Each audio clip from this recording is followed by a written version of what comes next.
11வது பகுதியின் சிறப்பு விளக்கங்களின் தொடர்ச்சி. கணபதியின் 8 அவதாரங்களும் மிக சிறப்பு வாய்ந்தவை.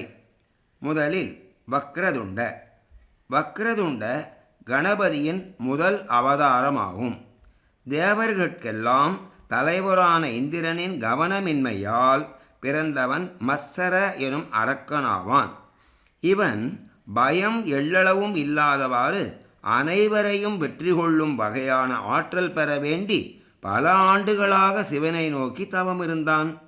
சிவனும் அவனது தவத்தை பாராட்டி அவன் விருப்பப்படியே வரத்தை அளித்தார்.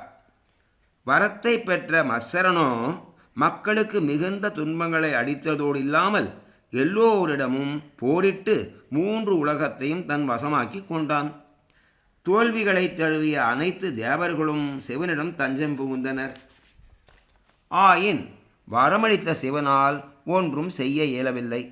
இச்சமயத்தில் தாத்ரேயர் அவர்கள் முன் தோன்றி வக்ரதுண்டரை வழிபட்டால் அவரிடமுள்ள மந்திர சக்தியால் மத்சரனை வெல்வது எளிது என்று கூற, அவர்களும் வக்ரதுண்டனை வழிபட வக்ரதுண்டரும் மத்சரனிடம் போரிட்டு அவனை அழித்து 3 உலகத்தையும் காத்தார். இரண்டாவதாக ஏகதந்த. சியாவன முனிவர் மதசூரனை உருவாக்கினார். மதசூரன் தன் தந்தையின் அனுமதியுடன் சியாவனனின் உடன்பிறப்பும் அசுரர்களின் ஆசானுமான சுக்ராச்சாரியரை அனைத்து உலகையும் ஆள்வதற்கான வழிதனை தெரிந்து கொள்ளும் பொருட்டு அணுகினான். சுக்ராச்சாரியரும் மிகவும் வலிமை மிக்க சக்தி வாய்ந்த மந்திரஹீரியமை போதித்தார். இந்த மந்திரத்தால் மதசூரன் 1000 ஆண்டுகள் தவத்தை மேற்கொண்டான். இந்த தவத்தின் வலிமையால் சக்தி தோன்றி அவன் விரும்பிய வரத்தை அருளினார். இவ்வரத்தினால் மதசூரன் 3 உலகத்தையும் தன் ஆட்சிக்கு கொண்டு வந்து அனைவரையும் துன்புறுத்தலானான். பரமாதசூரனின் மகளான சாலசையை மணந்து விலாசி, லோலுப மற்றும் தனப்பிரியா ஆகிய 3 குழந்தைகளை பெற்றான். மதசூரனின் கொடுமை நாளுக்கு நாள் அதிகரிக்க இவற்றை தாங்க முடியாமல் தேவர்கள் சனத்குமாரரை சந்தித்து அவரின் அருளை நாடினர்.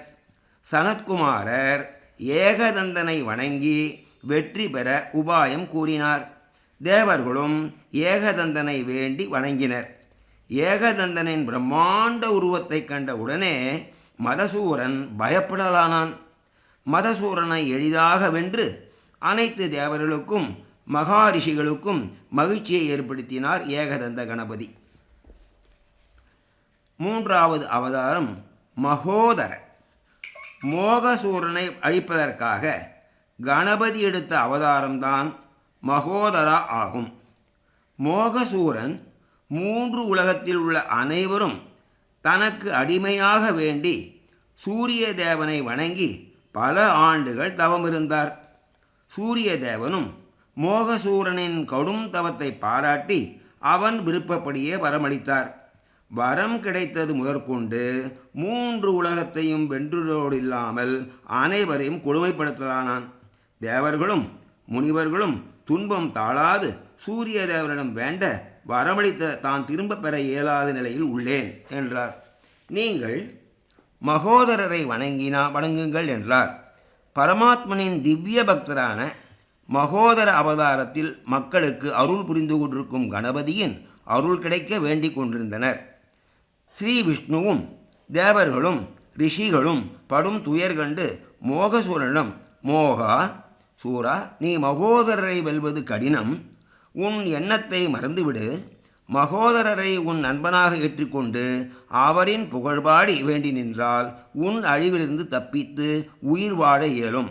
இல்லையெனில் உன் அழிவை நீயே தேடிக்கொள்வாய் என்றார்.